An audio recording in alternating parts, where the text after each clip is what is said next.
الحمد لله الحمد لله الذي شرفنا على سائر الأمم برسالة من اختصه من بين الأنام بجوامع الكلم وجواهر الحكم، وصلى الله تعالى على خير خلقه وصحبه على خير خلقه وصحبه وبارك وسلم. ما نطق اللسان بمدحه ونسخ القلم. أما بعد فأعوذ بالله من الشيطان الرجيم. بسم الله الرحمن الرحيم. يا أيها النبي جاهد الكفار والمنافقين واغلظ عليهم ومأواهم جهنم وبئس المصير. وقال تبارك وتعالى في مقام آخر: فرح المخلفون بمقعدهم خلاف رسول الله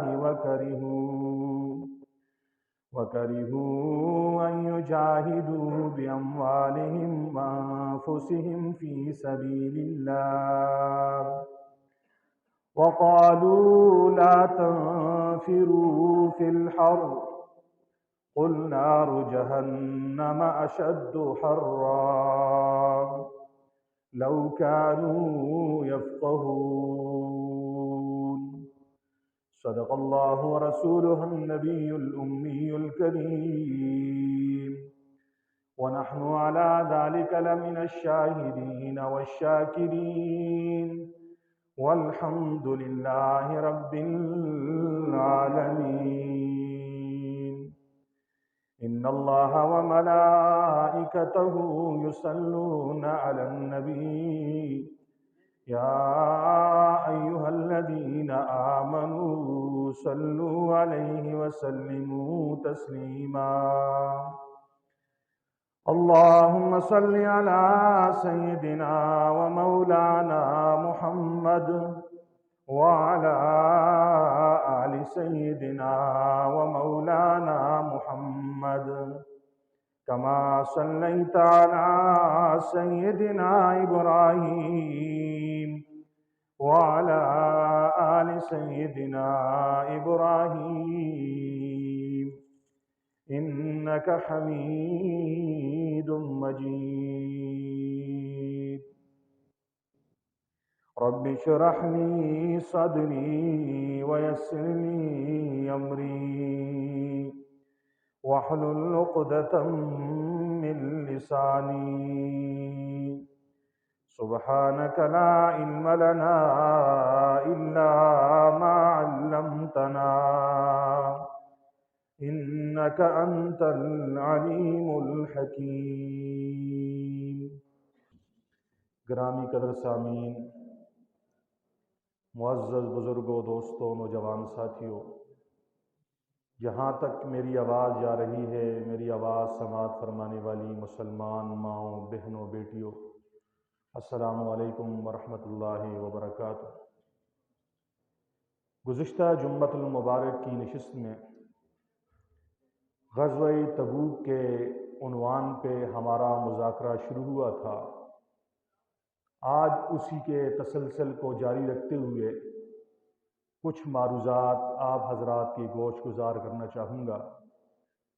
رب لم یزل سے دعا گو ہوں کہ اللہ جل شانہ مجھے شرح صدر کے ساتھ جنابی نبی کریم صلی اللہ علیہ وسلم کی سیرت طیبہ و حیات طیبہ آپ حضرات کے سامنے بیان کرنے، ہم سب کو سیرت کا پیغام سمجھنے اور عمل کرنے کی توفیق عطا فرمائے۔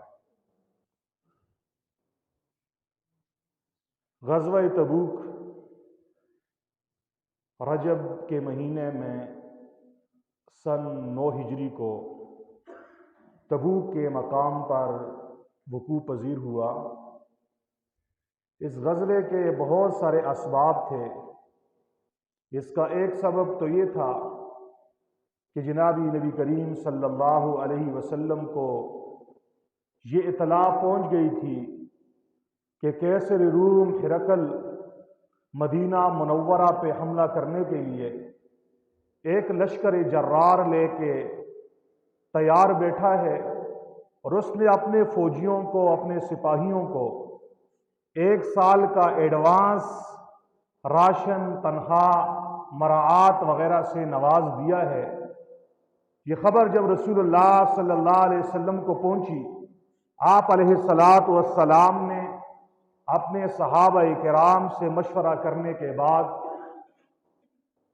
کیسے روم اور اس کے لشکر کے ساتھ ٹکرانا چاہا، ان کے اوپر حملہ کرنا چاہا اور اقدامی جہاد کا ارادہ کیا۔ چنانچہ رسول خدا صلی اللہ علیہ وسلم رجب کی 3 تاریخ کو بروز جمعرات مدینہ منورہ سے اپنے 30,000 صحابہ کرام کا لشکر جرار لے کر روم کی طرف روانہ ہوئے۔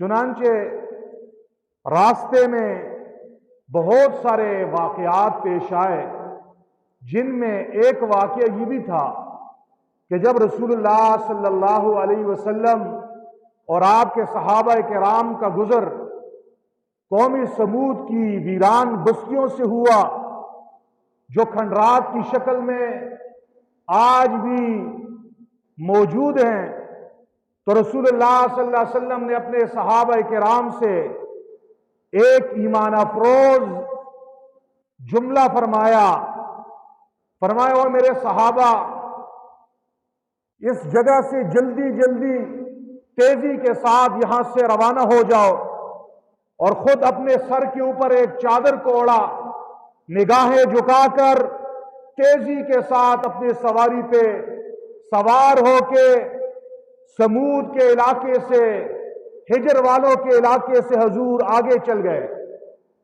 اور فرمایا میرے صحابہ، ان لوگوں کے اوپر عذاب آیا تھا، زلزلہ آیا تھا، اس علاقے سے جلدی جلدی کوچ کر جاؤ، کہیں ایسا نہ ہو کہ ہمارے اوپر بھی اللہ کا عذاب آ جائے۔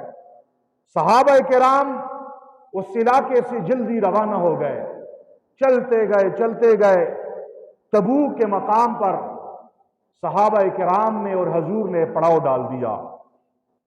چنانچہ 20 دن تک رسول خدا صلی اللہ علیہ وسلم نے ہرقل کا انتظار کیا کہ ہرقل آئے گا، اس کے ساتھ ہم پنجہ آزمائی کریں گے، ہم جہاد کریں گے، اعلاء کلمت اللہ کے لیے ان سے ٹکرائیں گے، اللہ کے دین کا غلبہ کرنے کے لیے ان کفار کے غرور کو خاک میں ملائیں گے۔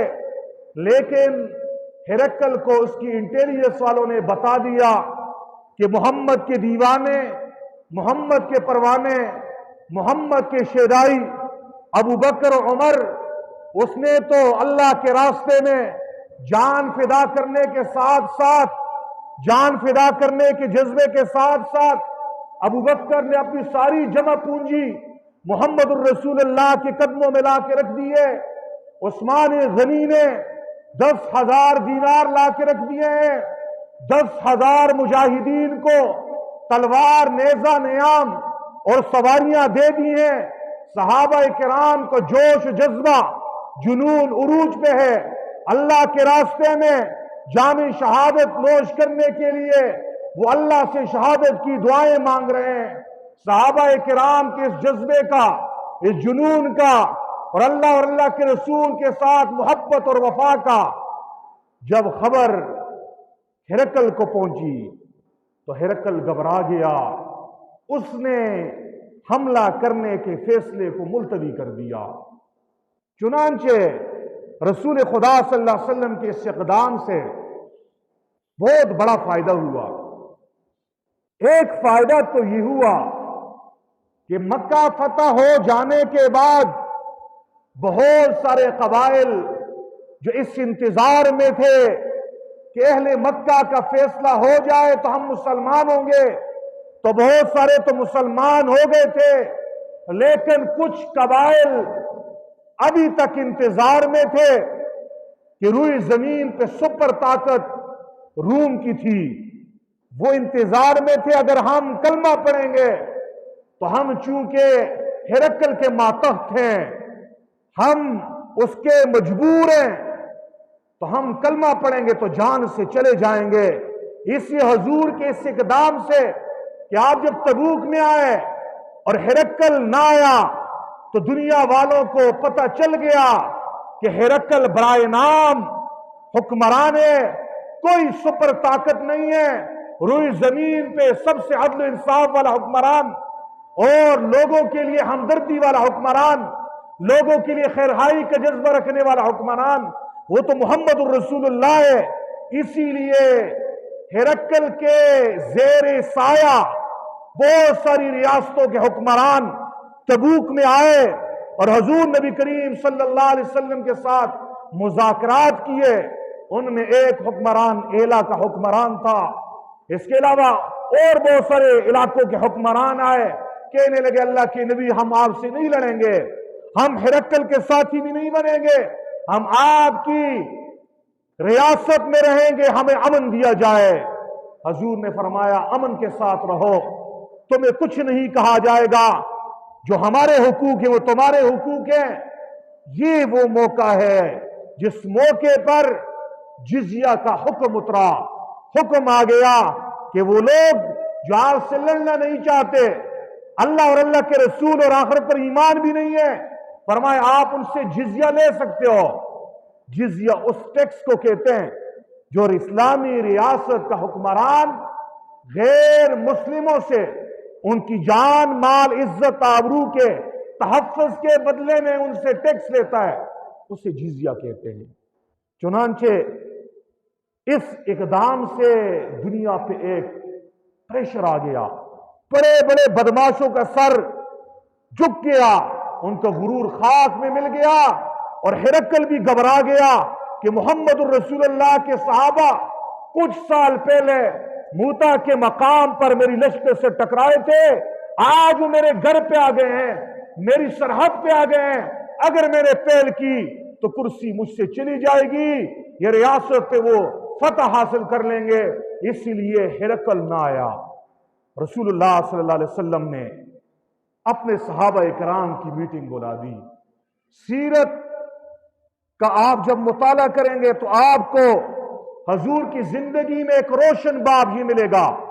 جب بھی حضور نے کوئی فیصلہ کرنا چاہا، باوجود یہ کہ حضور روئی زمین میں جتنے بھی عقل مند آئے، دانشور آئے، انبیاء آئے، اولیاء آئے، جتنے ذہین فتین آئے، ان سب میں عقل مند رسول خدا صلی اللہ علیہ وسلم ہے کہ اللہ نے جب عقل کو پیدا کیے 100 حصے بنائے، ایک حصہ دنیا کے سارے عقل مندوں کو دیا، 99 حصے محمد رسول اللہ صلی اللہ علیہ وسلم کو دیے۔ عقل و خرد، دانشمندی، سمجھ بوجھ رسول خدا صلی اللہ علیہ وسلم کی گٹھی میں پڑی ہوئی تھی۔ اس کے باوجود حضور ہر موقع پہ اپنے صحابہ کرام سے مشورہ لیتے تھے، اور اللہ کا حکم بھی تھا وَشَاوِرْهُمْ فِي الْأَمْرِ، اے میرے نبی اپنے صحابہ سے مشورہ لیا کر۔ یہ مشورہ رسول خدا صلی اللہ علیہ وسلم کی مبارک سنت ہے۔ حضور نے پھر مشورہ بلا دیا، ابو بکر، عمر، عثمان، علی، سارے صحابہ تشریف فرمائے۔ فرمایا میرے یارو بتاؤ، ہم آئے تھے ہرقل کے ساتھ ٹکرانے کے لیے، لیکن رومی بزدل میدان میں نہیں آئے، ہم 20 دن سے انتظار کر رہے ہیں، کیا کیا جائے، واپسی کی جائے یا پہل کر کے روم پہ چڑھائی کر دی جائے۔ بہت ساری آراء آئیں، ایک رائے اس میں حضرت عمر کی بھی تھی۔ عمر وہ ہے یہ جب بھی رائے دیتا ہے اس کی رائے وہی ہوتی ہے جو اللہ کی پسند ہوتی ہے۔ فرمایا اللہ کے نبی ہم آئے تھے ٹکرانے کے لیے، بہت ہو گیا، اس بزدل پہ پریشر پڑ گیا ہے، وہ اب اپنے غار میں گھس گیا ہے، اب اس کے علاقے پہ فی الحال حکمت کا تقاضا یہ ہے ہمیں چڑھائی نہیں کرنی چاہیے، ہمیں اپنے ساتھیوں کو واپس لے جانا چاہیے، پھر کہیں موقع ہوا تو روم پہ ہم حملہ کریں گے۔ رسول اللہ صلی اللہ علیہ وسلم کو حضرت عمر کی یہ رائے پسند آ گئی۔ آپ علیہ السلام نے فرمایا میرے صحابہ یہاں سے کوچ کر جاؤ۔ تبوک سے واپسی ہے، لیکن ایک عجیب واقعہ یہاں پہ پیش آیا۔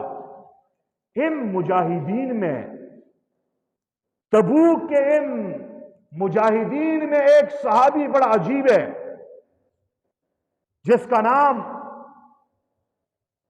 حضرت عبداللہ ذو البجادین ہے۔ یہ کون عبداللہ ذو البجادین ہے؟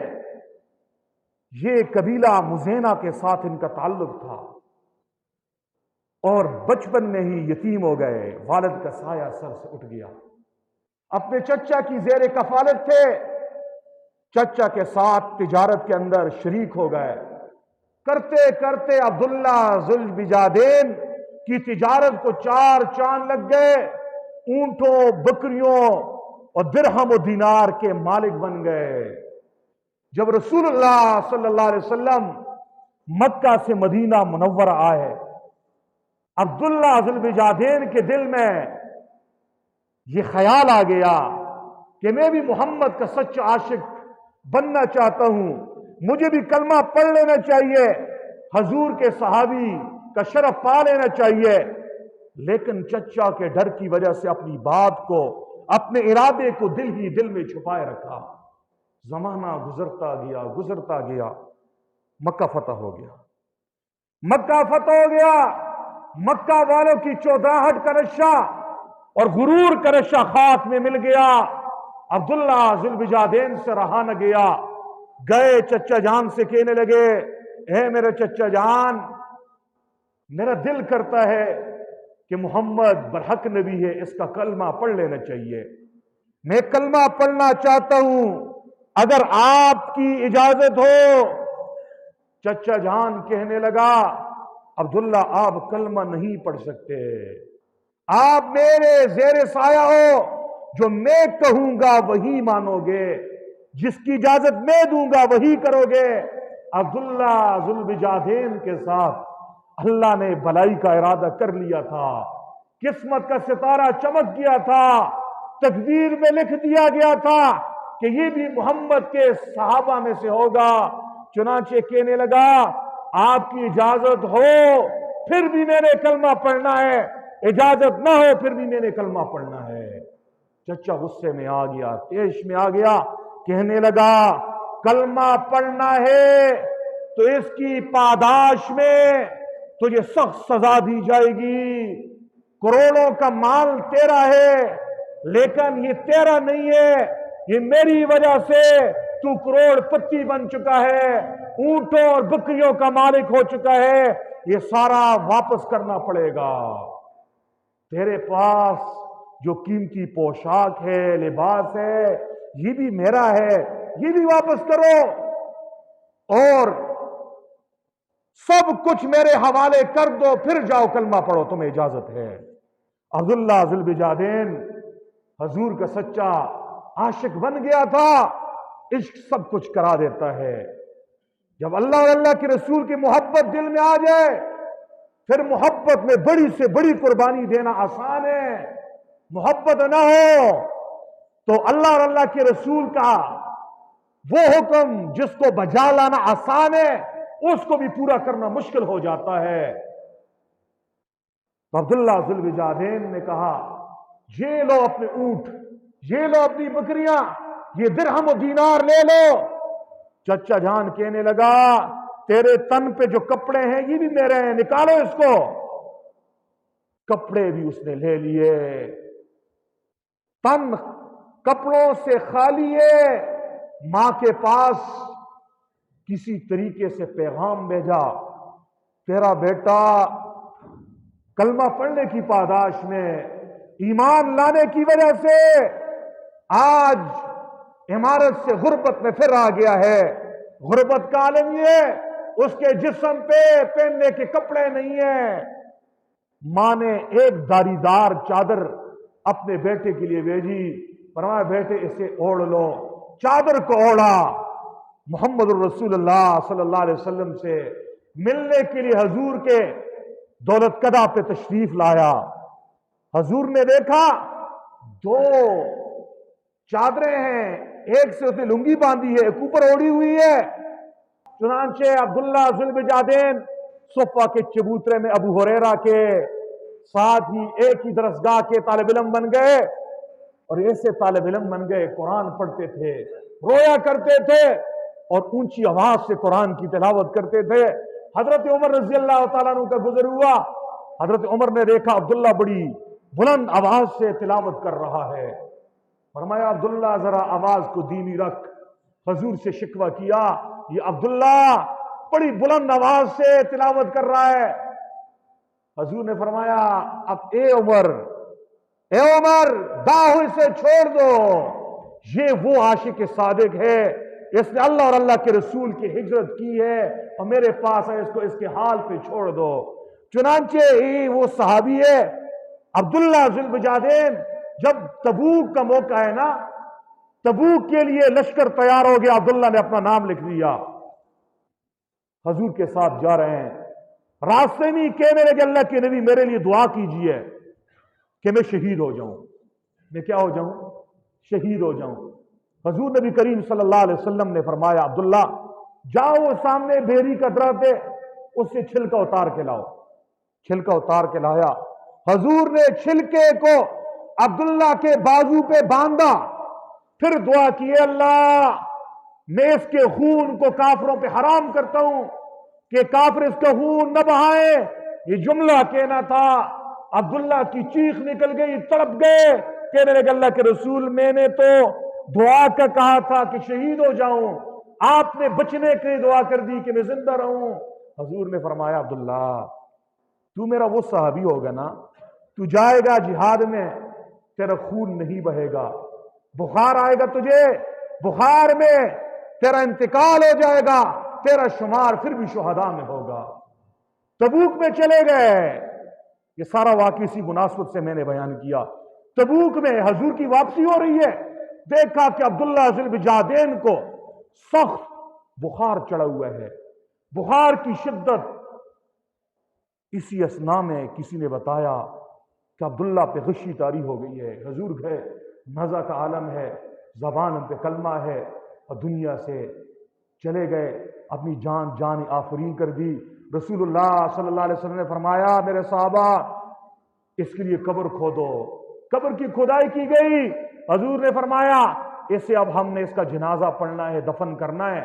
چنانچہ حضرت ابوبکر اور حضرت عمر نے عبداللہ ذو البجادین کو اٹھایا اور حضور خود قبر میں اترے اور فرمایا اے ابوبکر عمر اپنے دوست کو میرے قریب کرو، ذرا نیچے کرو۔ نیچے کیا، نیچے دفن کیا۔ حضور نبی کریم صلی اللہ علیہ وسلم کی آنکھوں میں آنسو ہیں اور ایک دعا کر رہے ہیں۔ کیا دعا ہے؟ کہہ رہے ہیں اللہ میں اس سے راضی ہوں، اللہ تو اس سے راضی ہو جا۔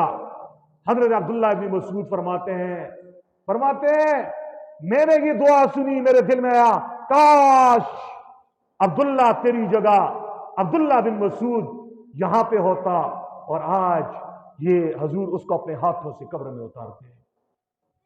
قبر میں اتار بھی حضور نے فرمایا رخصتی کا وقت ہے، تبوک سے واپسی ہو رہی ہے۔ واپسی شروع ہو گئی، چلتے گئے، گرمی کا موسم ہے، بھوک اور افلاس کا عالم ہے، قحط سالی کا زمانہ ہے، خشک سالی کا زمانہ ہے، کھانے پینے کے لیے کچھ نہیں ہے۔ تھوڑا سا راشن تھا جو 20 دنوں میں ختم ہونے کے قریب ہے، تھوڑی سی کھجوریں، تھوڑا سا آٹا۔ چند صحابہ کرام کے پاس سے پتے کھا کے گزارا کرنے والے صحابہ کرام ہیں، اور راستے میں بھوک نے جب ستایا صحابہ کرام جرگہ لے کے رسول اللہ صلی اللہ علیہ وسلم کے پاس آ گئے، کہنے لگے اللہ کے نبی 20 دن ہو گئے ہیں ہم پردیس میں اور پیٹ بھر کے کھایا کچھ نہیں ہے، کمزور ہو گئے ہیں اور ہمارے جسم خشک ہو گئے ہیں، ہم نے کبھی اس پہ تیل بھی نہیں ملا۔ اللہ کے رسول اجازت دو کچھ اونٹ ذبح کر لیں، اس کے گوشت کا شوربہ بنا لیں، ہم جی بھر کے کھانا کھا لیں، چربی سے اپنے جسم کو تر کر لیں، تاکہ ہماری اکتاہٹ ختم ہو جائے۔ رسول اللہ نے اپنے صحابہ کرام کی پریشانی کو دیکھا، رحمت للعالمین ہے، شفیق پیغمبر ہیں، رؤوف پیغمبر ہیں، کریم پیغمبر ہیں، فرمایا جاؤ میرے صحابہ ذبح کر لو، جو تمہاری مرضی ہے وہ میری مرضی ہے۔ خوشی خوشی صحابہ گئے ذبح کرنے کے لیے، راستے میں حضرت عمر مل گئے، فرمایا کہاں سے؟ فرمایا ہم حضور کے پاس گئے تھے، اور یوں یوں ہم نے حضور سے درخواست کی، حضور نے اجازت دے دی، اب ہم یہ چھریاں لے کے جا رہے ہیں، اونٹوں کا نہر کریں گے، گوشت کے بوٹیاں بنائیں گے، تکے بنائیں گے، کھائیں گے، اور تھوڑی سی طاقت پیدا ہو جائے گی، اور چربی اپنے جسم پہ ملیں گے، اپنے بالوں پہ، تاکہ تیل کے طور پہ ہم اسے استعمال کر لیں، ہمارا جسم تر ہو جائے۔ حضرت عمر کا رنگ غصے سے سرخ ہو گیا، انہیں کچھ نہ کہا، واپس مڑے اللہ کے رسول کے پاس، فرمایا اللہ کے نبی آپ نے ہمارے ساتھیوں کو اجازت دی ہے؟ فرمایا ہاں میں نے اجازت دی ہے۔ فرمایا اللہ کے نبی اجازت آپ نے دے دی ہے، لیکن میرا ایک مشورہ ہے، اگر سن لیں۔ حضور نے فرمایا عمر سناؤ، تیرے مشورے کو سنوں گا۔ فرمایا اللہ کے نبی ہم اپنے وطن سے پردیس میں، ہمارے پاس پہلے سے سواریاں کم ہیں، 20 دن ہو گئے، ہمارے ساتھی کمزور بھی ہیں، ہمارے جانور بھی کمزور ہیں، راستے میں بہت سارے اونٹ مر سکتے ہیں، بہت سے سواریاں مر سکتی ہیں، اتنے لمبے سفر کو پیدل عبور کرنا ہمارے لیے مشکل ہو جائے گا، اگر سواریاں ذبح کرتے جائیں گے ہم مشکلات میں پھنستے جائیں گے۔ میری رائے یہ ہے کہ سواریوں کو، اونٹوں کو ذبح نہ کیجیے، بلکہ ایک تدبیر میں بتاتا ہوں، یوں کیجیے۔ عمر کو پتا تھا حضور نبی کریم صلی اللہ علیہ وسلم کی معجزات سے واقف تھے کہ یہ تو اللہ کا محبوب ہے، اس کے ہاتھ اٹھنے کی دیر ہے، معمولی سی چیز بھی ہزاروں کے لیے کافی ہو سکتی ہے، کیوں نہ حضور سے درخواست کر لیں اور حضور دعا کریں، اللہ حضور کی دعا کو قبول کر کے ہمارے لیے تھوڑا سا کھانا بھی کافی کر دے۔ فرمایا اللہ کے نبی یوں کرو، سب سے کہہ دو کسی کے پاس جو کچھ ہے لاؤ، دسترخوان پہ ڈالو۔ حضور نے اعلان کر دیا لاؤ جو کچھ ہے۔ صحابہ کرام اپنے تھیلوں سے کھجوریں، روٹی کے ٹکڑے اور آٹا نکال کے لاتے گئے، حضور کے سامنے رکھتے گئے، دسترخوان پہ رکھتے گئے، یہاں تک کہ کچھ مقدار کھانے کی جمع ہو گئی ہے۔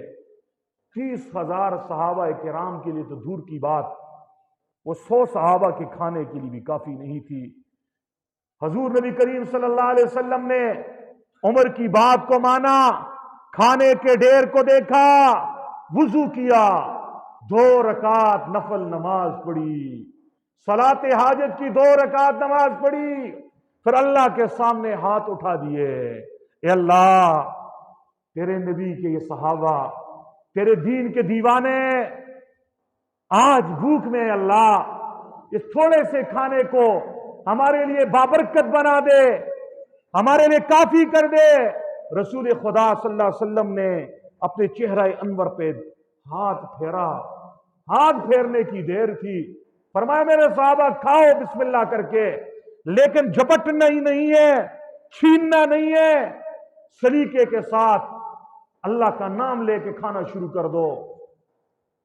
صحابہ فرماتے ہم کھاتے گئے 30,000 لشکر والوں نے، 30,000 صحابہ کرام نے کھجوریں بھی کھائیں، کھانا بھی کھا لیا، کھانے کا ڈھیر بدستور باقی ہے۔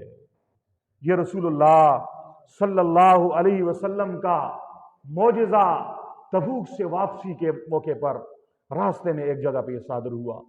حضور نبی کریم صلی اللہ علیہ وسلم نے فرمایا اب تم نے کھانا کھا لیا ہے، اب تمہارے اندر قوت پیدا ہو چکی ہے، اب یہاں سے آگے کا سفر کرتے ہیں۔ صحابہ کرام آگے کے سفر کے لیے روانہ ہوئے، چلتے گئے، راستے میں ایک جگہ پہ ایک چشمہ آیا۔ ابو بکر اور عمر نے کہا اللہ کے نبی یہاں پہ پڑاؤ ڈالتے ہیں، پانی پی لیں گے، جانوروں کو پانی پلا دیں گے۔